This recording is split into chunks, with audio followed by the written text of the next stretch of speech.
Well, it's nice to be back in Tucson and see all these friendly faces and be among the Arc and His group that I was involved with for so many years before I moved away. So welcome tonight. I'm one of the co-chairs of the Archaeological and Historical Society's Traditional Technologies Program. Shelby Tisdale's here. She's on the committee. And then Louis Garcia and Kelly Hayes-Gilpin are other committee members. So, oh, and I think Ben's going to join us. He's going to join our committee. So we just talked to him today. So we're going to have a new member here. So before introducing our speakers, I just want to say a few words about the program. It's possible that some people who are Zooming in aren't familiar with it. So I just want to tell you what it's about. It was established to support the preservation and study of the Southwestern traditional arts through cross-cultural exchange, travel, and research. The program funds 2 types of educational travel seminars for Native American and Latino artists and scholars. The first is cross-cultural tours to international or domestic indigenous communities to meet with other traditional artists. And the other is travel to U.S. museums to study Southwestern indigenous collections. In 2019, the program sponsored its first cross-cultural trip to Oaxaca with a group of Pueblo weavers. And tonight, in January, just 2 months ago, we sponsored our second Oaxaca trip with Pueblo potters. And tonight you're going to hear about the program's first sponsored museum trip with a group of Dene weavers.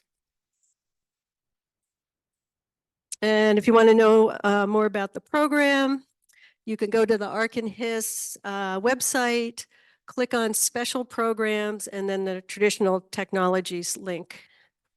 And I'll put this up at the end too, so if people are interested in writing down how to get more information about the program. Let's see, what's my next one? So in late 2019, the Traditional Technologies Committee invited Barbara Teller Ornelas and Lynda Teller Pete to organize the first museum seminar for this program.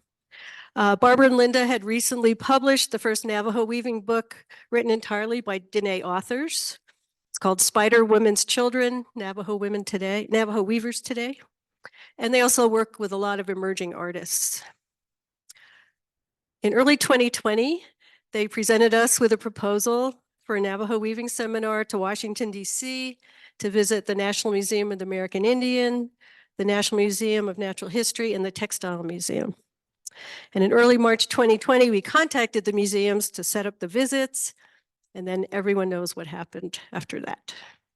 So COVID hit, the museum shut down, and 3.5 years later, we finally were able to do the trip in October. I went along as facilitator, and I was privileged to spend a week with these incredible weavers. So I am going to introduce the seminar organizers, Lynda and Barbara, and they'll introduce the other participants, or the other participants will introduce themselves. So the presentation you're about to see is all theirs. They put this together, and I really can't wait to see what they've chosen to share with us tonight. They have, hang on. They've also brought some amazing work for you to see tonight when you can look up close up later. And so let me just introduce Barbara and Lynda. Barbara Teller Ornelas is a 5th generation Master Dene tapestry weaver.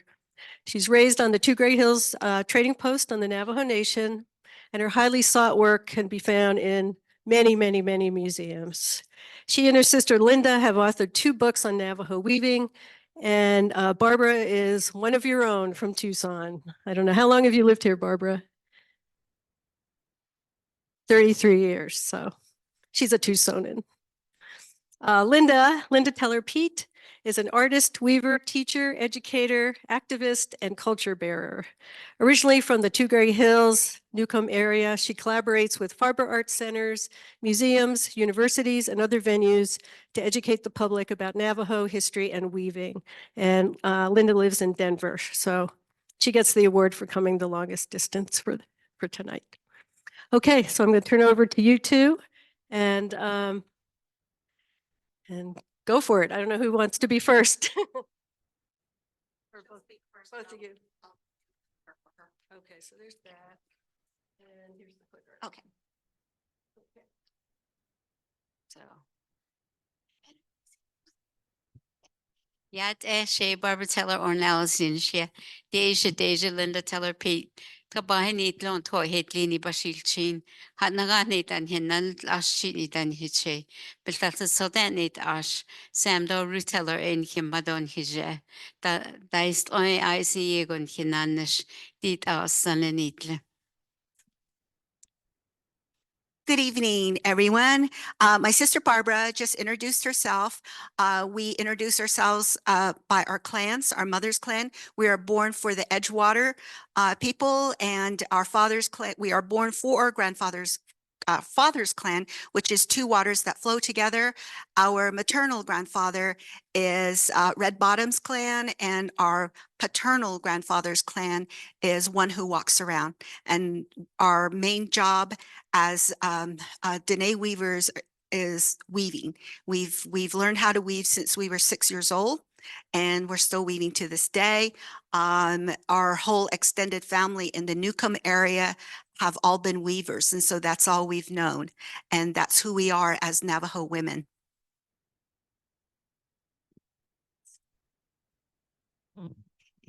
So I've been looking at museum collections for years, and I get really inspired. But we're Curley Hill weavers, and that's all we knew. And I didn't know that there were other styles of weaving out there. I just knew Curley Hill, and then that was it. So I was privileged to see a lot of different weavings in museum collections.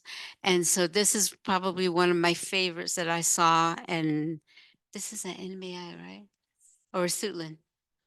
Yeah, I think it was in Suitland that we saw this piece. Yeah. And it really spoke to me, and last year and this year and then the following year, Eighth Generation picked us to design blankets for their for the blankets that they sell. Lynn was first, and she made a beautiful manta design, and then my his is gonna come out I guess in the fall, and then mine will be next year.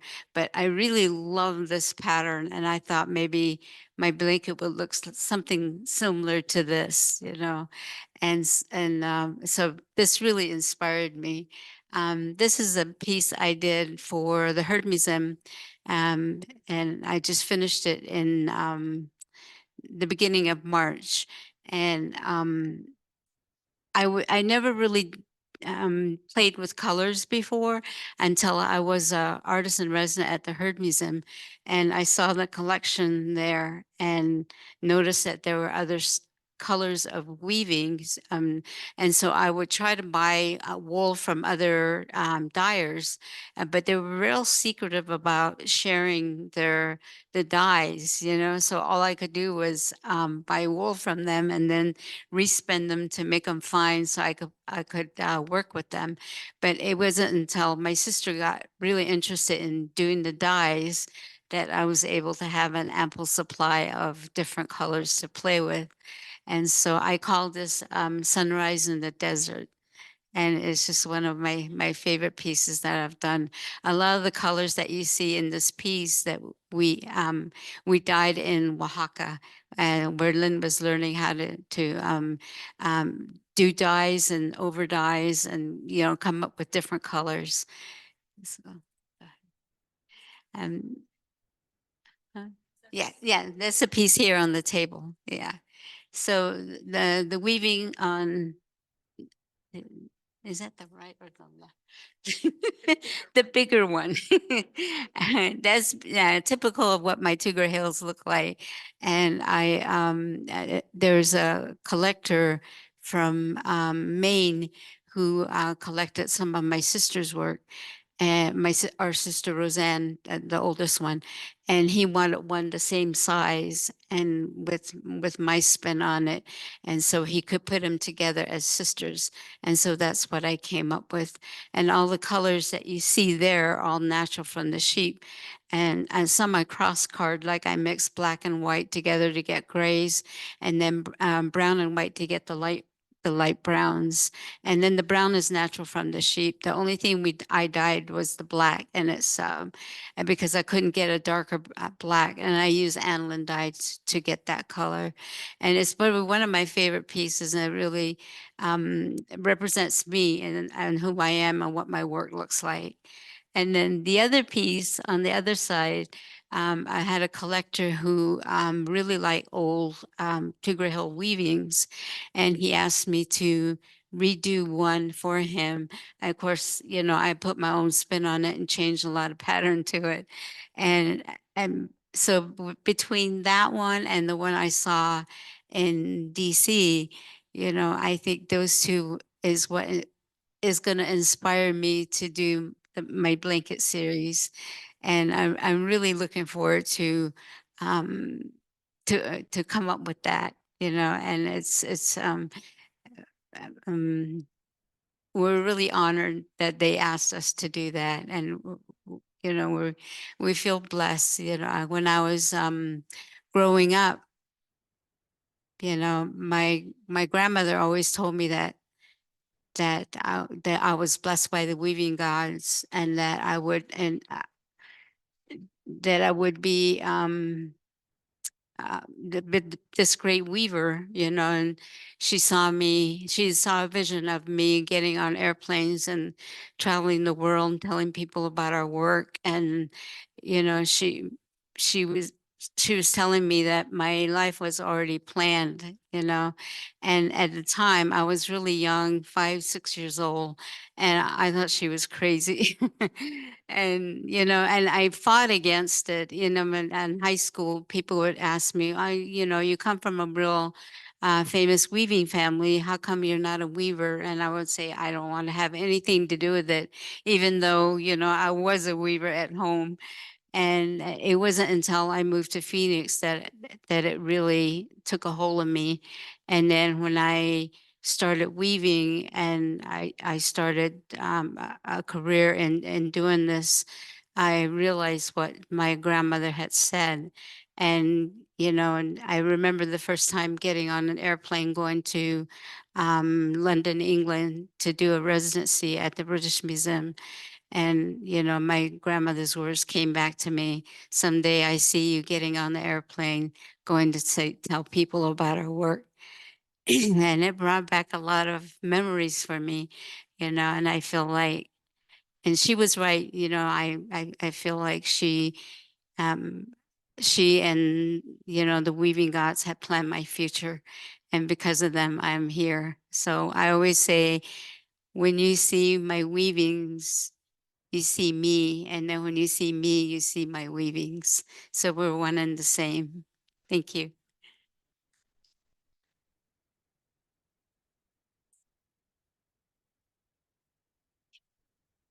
Um, Thank you. Thank you to the society that we were able to do this. And when Lori first came to me, and I've worked with Lori on a previous book called The Crane Collection at the Denver Museum of Nature and Science. And so we had a really good working relationship. And so she came to us to gather the weavers.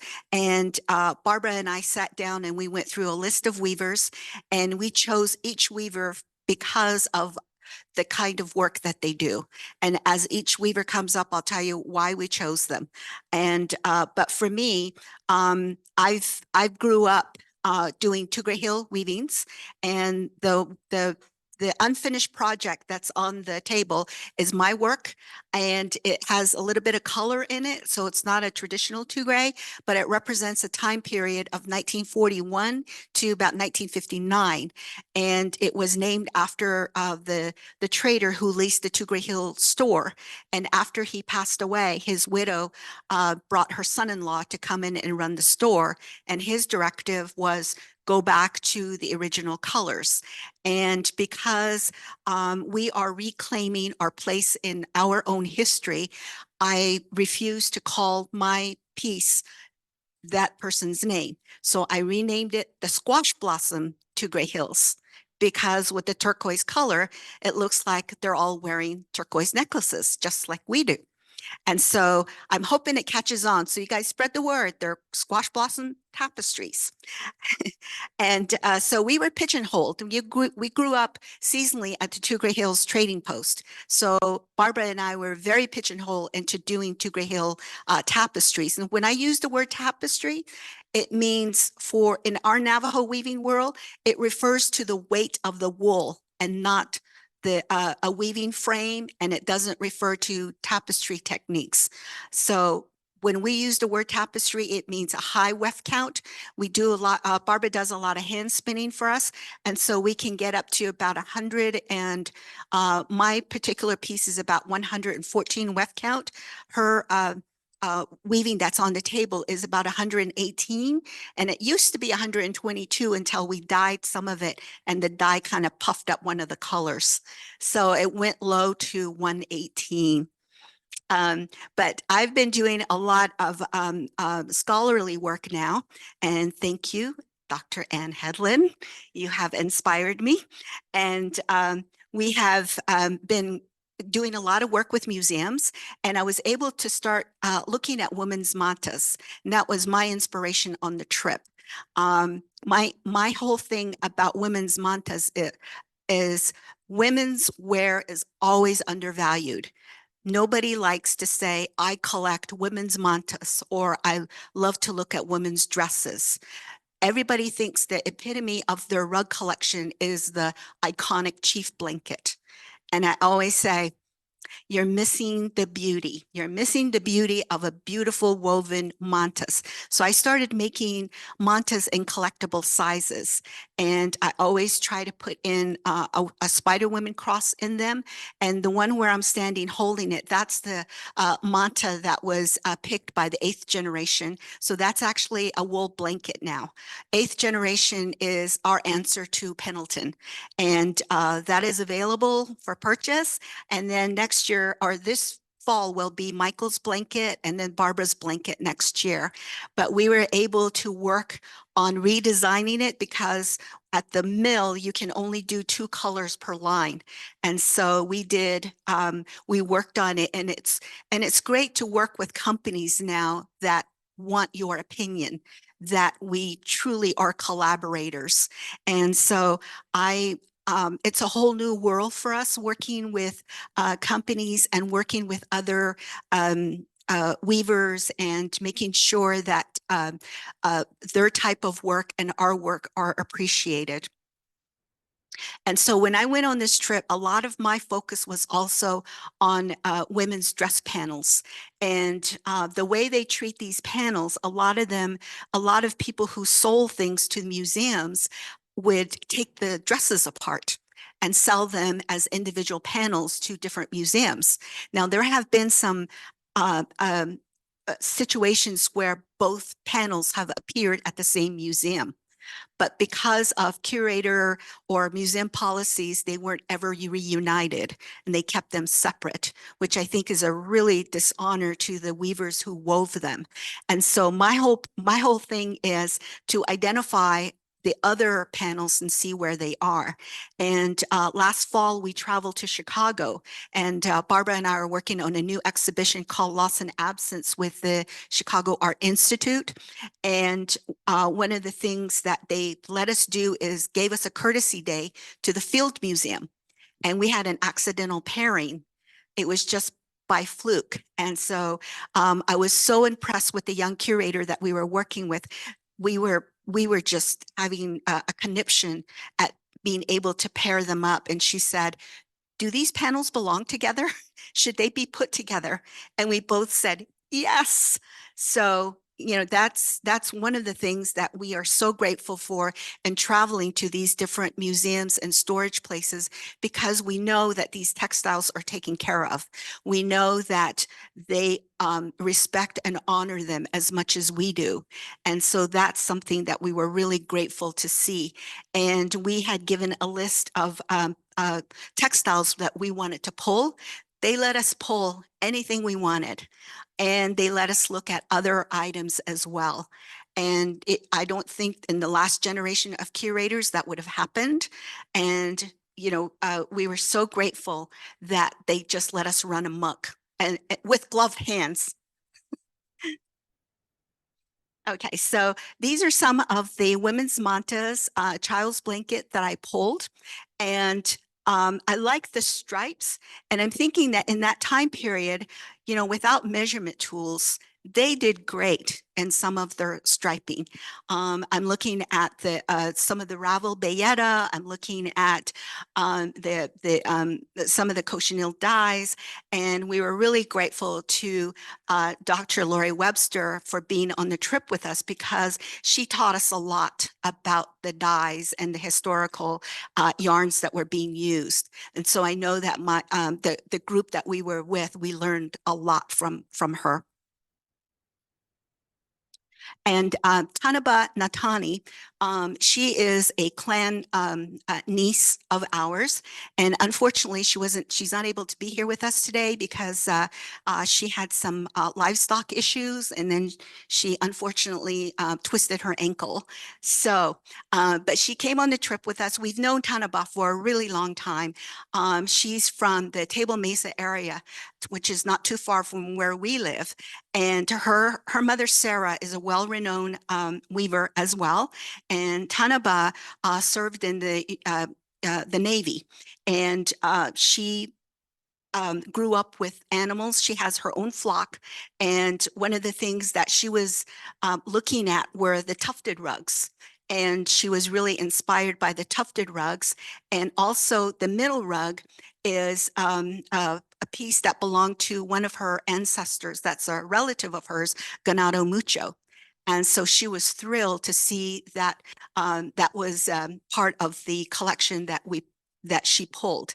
And she was inspired by what she saw there. And TahNibaa does a lot of wearable arts. She has fun creating fiber that is for novelty knitting and novelty stuff. And her and her mother are really into felting. We took Porfirio Gutierrez with us, and we spent a day with TahNibaa and her mother last fall. And we were felting all day, and I was able to make a tiny little cell phone bag. So I can appreciate that art. And this is one of her wearables that she did for the Herd Museum. And when I asked her about her technique, she wove these in panels and then she stitched them together. So the way that she wears it fits really well. And her colors are amazing. Her colors are, what she sees in her environment. And the way that there's an old photo of Ganado Mucho there, and see how he's wrapped with his blanket. And it's really reminiscent of how the women's wear looks. And she fringed it, and it's just a beautiful piece of woven art. Okay, so we chose Kevin, our next presenter. We chose Kevin because we think he single-handedly is bringing back the wedge weave. And we first became aware of the wedge weave from Dr. Ann Hedlund. I think it's one of her favorite weavings. And so we were fascinated with it. And Kevin was, I think he had entered a piece in some show that Barbara was judging. And she took a photo of it and sent it to me and said, look what this young man is doing. And we were so fascinated with it. And so we wanted him on the trip. And he opened our eyes to his technique and the colors that he uses, and I'm going to let him talk about it.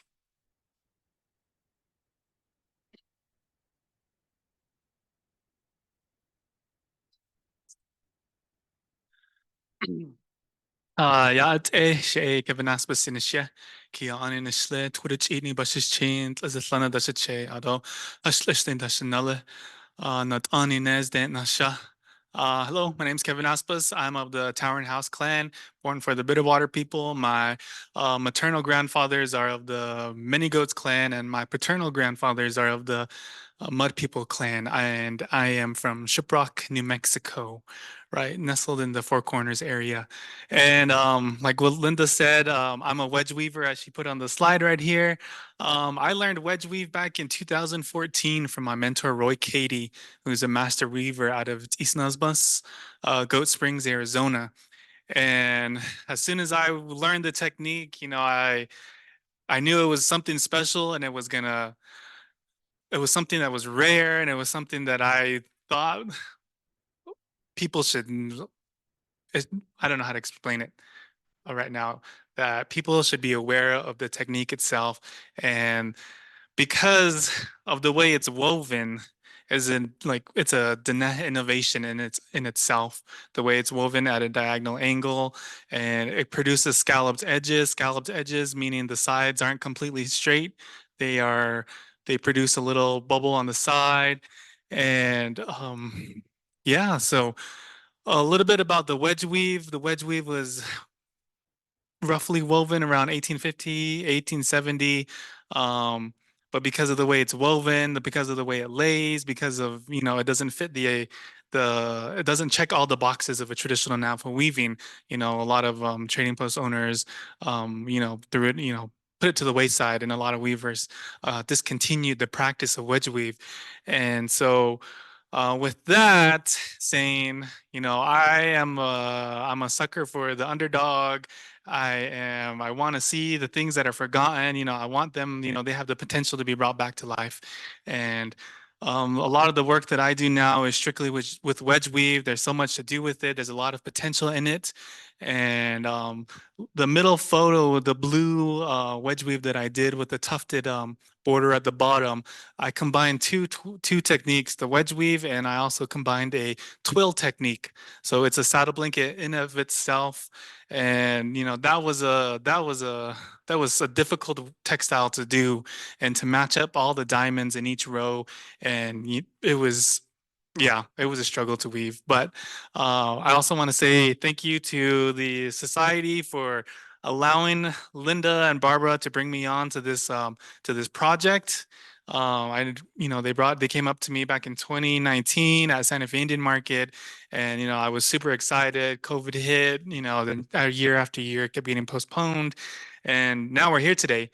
And so a lot of that, from what I do now, the trip in itself, I was excited to see wedge weaves in the collection itself, because a lot of the older pieces are a lot more dramatic compared to what I do nowadays. The scallops on the sides are more pronounced compared to my pieces.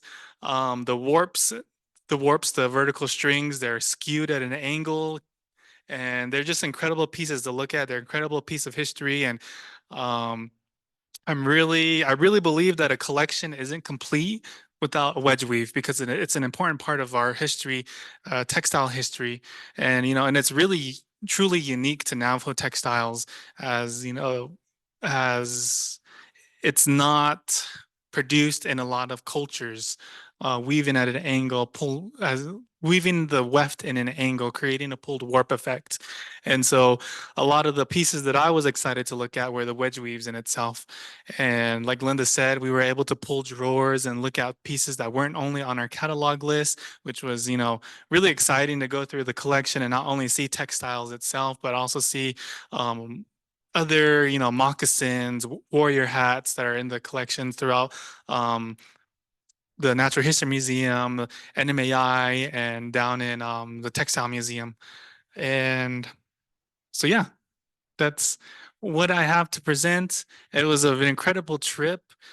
Seeing these historical wedge weaves was incredible. You know, they're not small.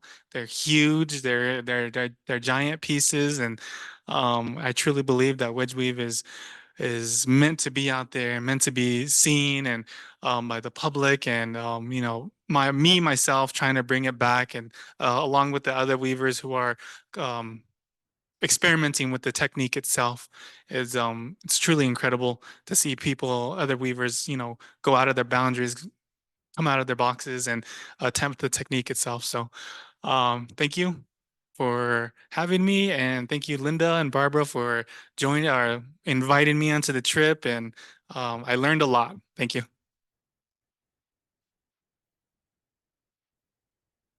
Okay, so um, we also have Calandra Cook, and I have to say, I started stalking her on Facebook. She doesn't know that, but I was so impressed with her intricate birds. She does her own dyeing. Every time I would click on her page, she would have like an array of yarn that you just want to taste, and it's incredible what she does with it, and that's why we asked her to be on the trip with us, because we wanted to look at textile through her eyes, to look at the dyes and see some of the pictorials. And I'm going to ask her to come up and have her do her presentation.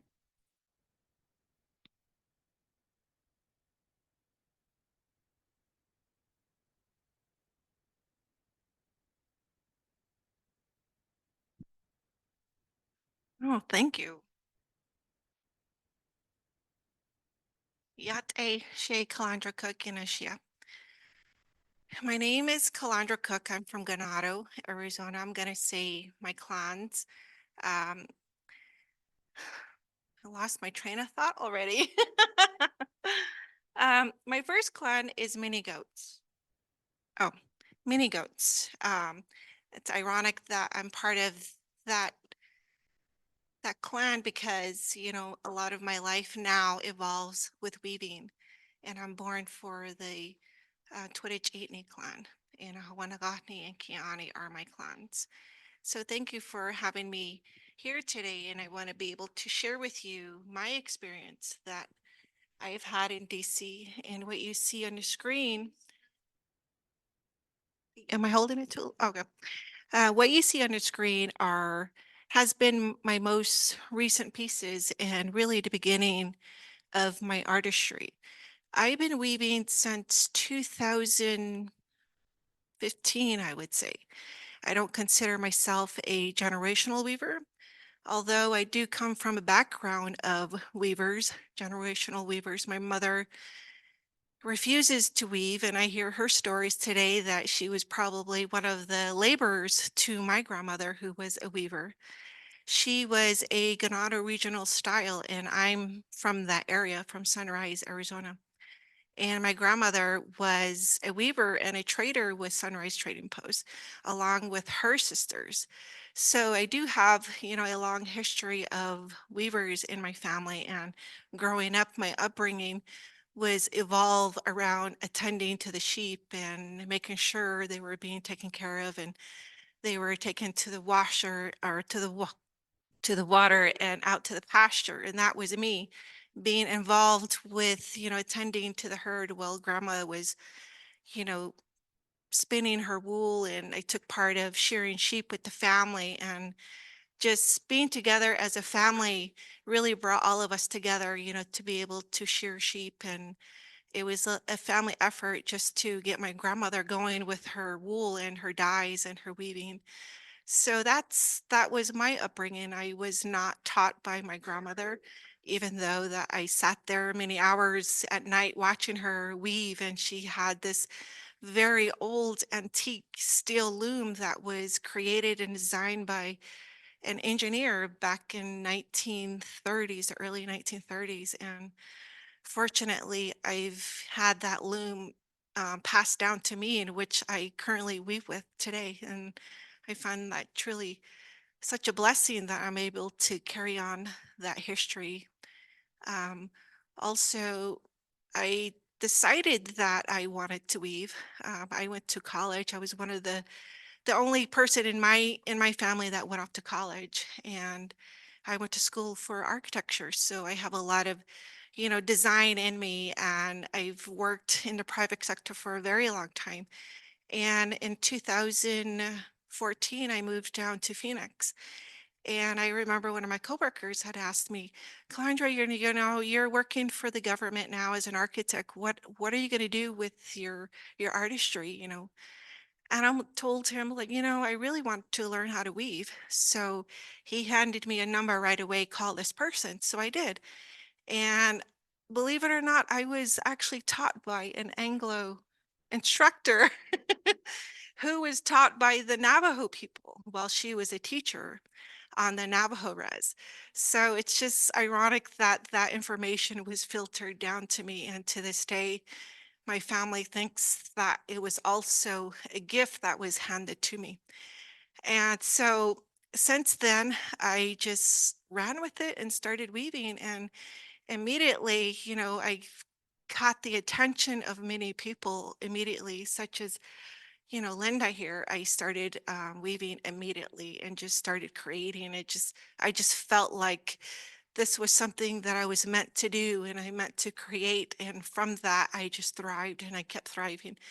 And today I do a lot of experimentation, and I'm to a point to where when I started weaving, I knew that my intentions and my craft would be evolved really deeply with the Navajo cultural traditions that I've grown up with.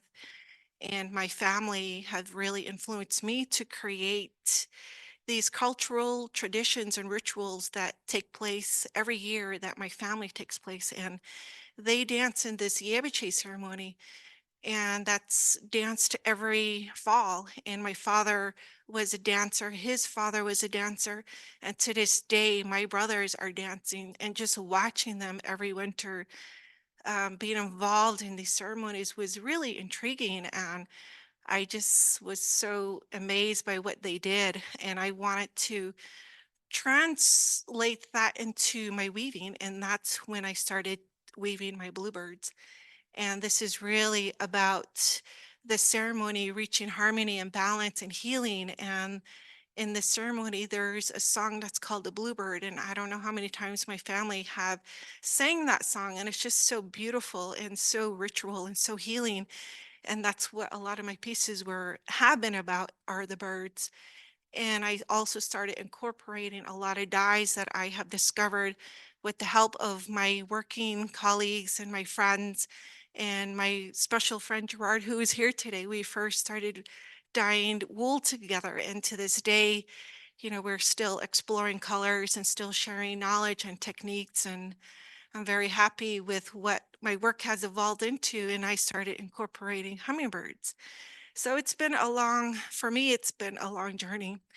And in 2019, I had a tragic event happen to me. I lost my son, and that's when I started incorporating hummingbirds. And with that, it's been like a spiritual healing journey for me.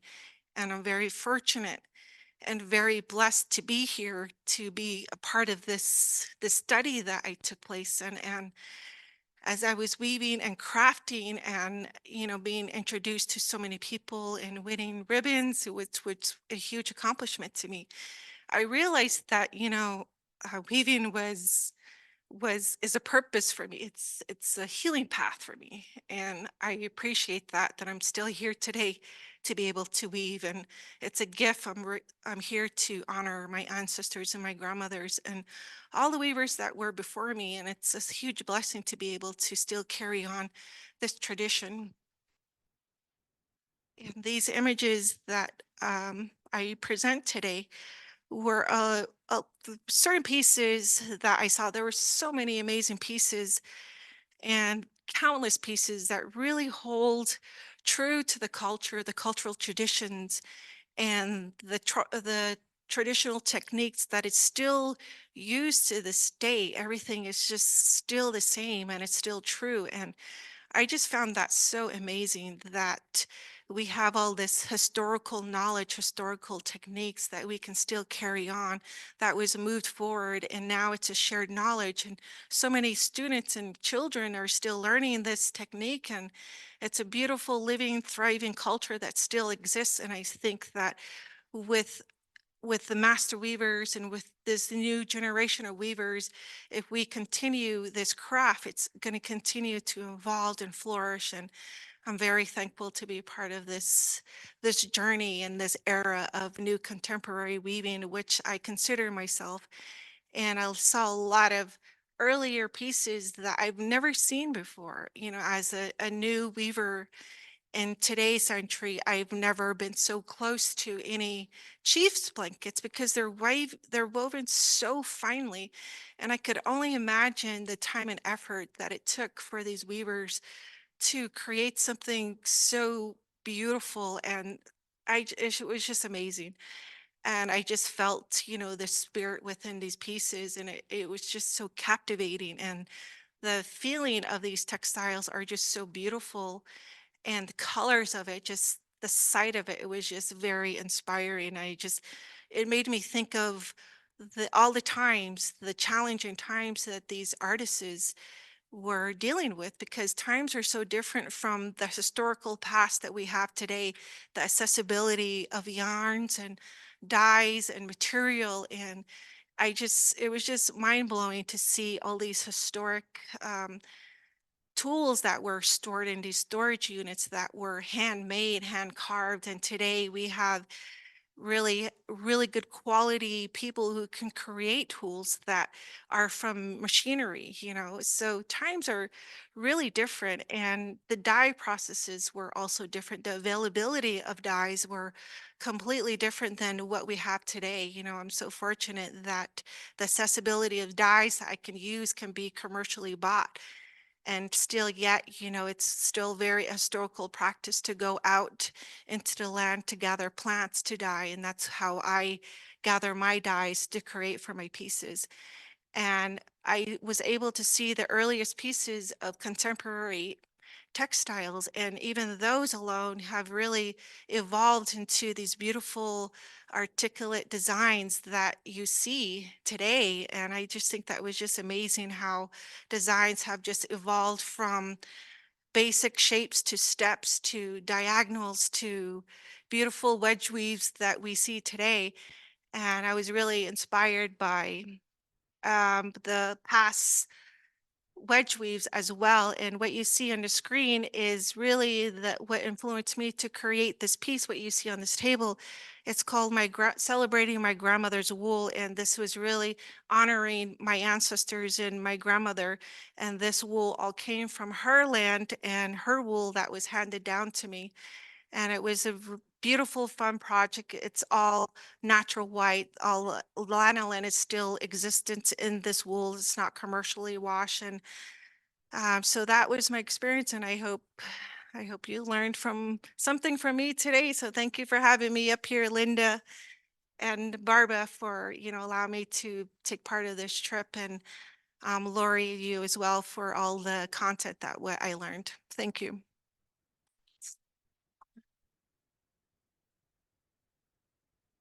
Thank you. Okay, last but not least is our youngest member, Elisio Curley. He couldn't be with us today because he's in college. He's going to be a well-rounded person because this young man is a farmer. He's a wool producer. He's a traditionalist. I consult with him, and I do pay him when I consult with him on sand painting rugs. If I'm doing a study on something and I get stuck, he's the guy I go to. And that's one of the reasons why we chose him, because he has a lot of knowledge. And one of the things that he did teach us, he's a chief blanket weaver. He does first phase, second phase, and third phase, and then the fourth phase as well. And one of the things that we didn't know as we were pouring over this particular first phase, he counted the stripes and he said this was a trade for 10 horses. And we went, what? Wait, I've never heard that. And he said, yeah, each stripe is a horse. So he counted the stripe and he said, this was a trade item for 10 horses. And, you know, being in a group of weavers, we learned a lot. Barbara and I may have grown up as fifth generation weavers, but this trip allowed us to be among other weavers from different regions with different backgrounds, and we're still learning. We learned a lot on this trip. And Elisio, one of the things that he said to me in his email was, he said, you know what my favorite part of this trip was? He said, it was nice enough to go to all these institutions and to see how the rugs were stored. And two of the storage places that we went to had places for us to cleanse ourselves. They had places for us to pray, for us to renew our spirits if we kind of felt a little funny looking at some of the textiles that we didn't know where they had been. He brought all of that, the sacredness part of it that I didn't even think about. We just kind of did the motions, but he brought that up. And he also said, my favorite part of the whole trip was after the day's end, and when Lori took us to dinner, we sat around and we just chit-chatted about our day. And he said, that was my favorite part, was to listen to everybody's story or what they saw, what fascinated them. And he said, I learned so much from that. And because he spends a lot of time with his family, with his animals, and with his plants, he said he never goes out and be social. And so this was a time for him to just sit and listen. And I kept thinking, he's really shy, but he's not. He has a lot of knowledge, but he was learning from us. He was listening to us as we talked about our day, as we talked about the pieces that we saw. And he said it was an incredible trip, and he wanted to thank everyone for the opportunity given to him at such a young age. And we will be seeing more of him. We will probably be seeing a lot of his work, and we're still learning from him. So, this became a well-rounded trip. I think that the weavers that we picked really contribute to our own knowledge as well. And we're very thankful to the society for giving this opportunity, because not a lot of weavers get this opportunity. When we came back and we started posting things on our social media, we were getting a lot of questions like, what year is this? Where was this? And we were ambassadors for like a few months as these photos were being passed around.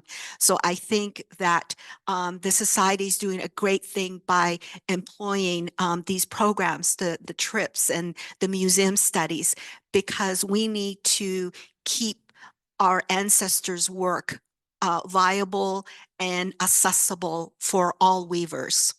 Thank you. Zoom questions. All right.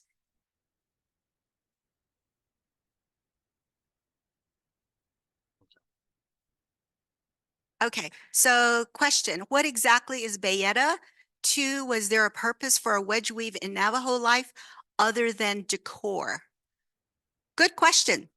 All right, bayeta was produced in England mostly, I think. Anne? You want to weigh in bayeta? And they came in various colors, right? They came in red, brown, blue, red, orange, yeah. And a lot of the bayeta that came in, Navajo weavers unraveled it. And I'm sorry? Commercial cloth. And actually, when we were in the collections, we were able to go and see some of the bayeta that was used to line the war bonnets and a lot of things that the bayeta was used for. And so that was an old cloth that was brought in, and it was available to the Navajo weavers when they were in prison in Bosco Redondo from 1863 to 1868. And the first trading post that was there was Hubbell's, and they were able to get bayeta there. The second question, was there a purpose for a wedge weave? I don't know. Kevin, do you know? Theories on it. Some people say that because Navajo weavers didn't know how to weave at diagonal. So that's what they did, was create the wedge weave, compared to learning how to do it, like side stacking, going in direction. They ended up creating the wedge weave to produce stripes. Okay. diagonal stripes. Okay. So a lot of the times that the old blankets, the purpose was for warmth and for trade. So that's kind of what I knew about blankets in that time period. Calandra, a question for you. How traditional is your weaving? It says is it pretty?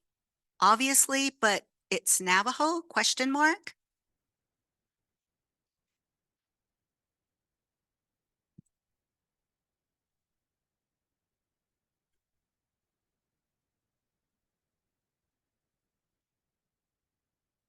That would be the first for me, for someone to ask me if it's traditional.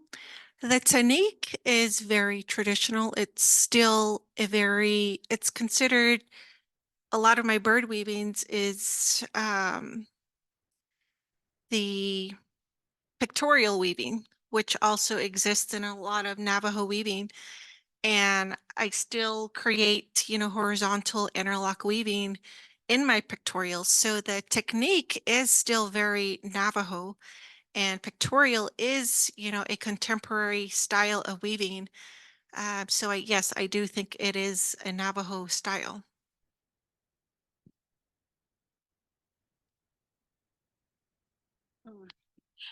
That's a very colonial concept, is to keep us in these little pigeonholes about what is traditional, what is modern. We're Navajo weavers. What we weave is Navajo style.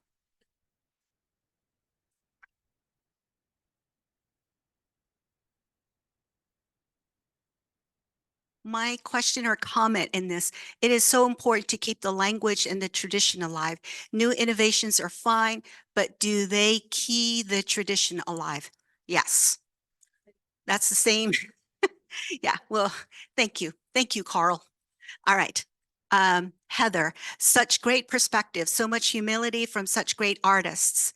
I look forward to sharing this information with others when it becomes available on YouTube. Any idea when that might be?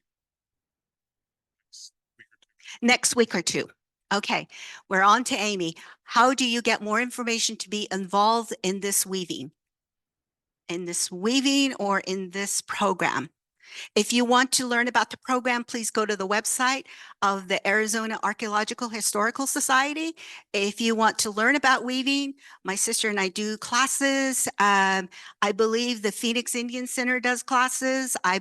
There are a lot of classes out there. Dene College has a bachelor's program for Navajo weaving. Navajo weaving is everywhere, so you can get involved. But yes, I said that. Yeah.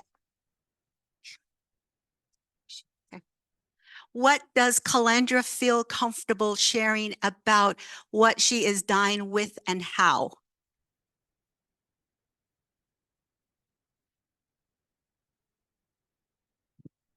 Thank you for asking me the questions. A lot of my blues are variations of indigo, and my greens tinted are from indigo and rabbit brush over dyes. And I dye with a lot of rabbit brush alone. I dye with cochineal with a lot of different chemicals, and I could get different variations of cochineal reds. I also dye with madder root, with wild Navajo carrot, Navajo tea. So many different plants are out there that really exist, that really create so many different color palettes. And I do enjoy weaving with gradations as well. So I do a lot of dye work, which, you never know what you're going to get, and you use what you can. And that's what's the joy about weaving and dyeing.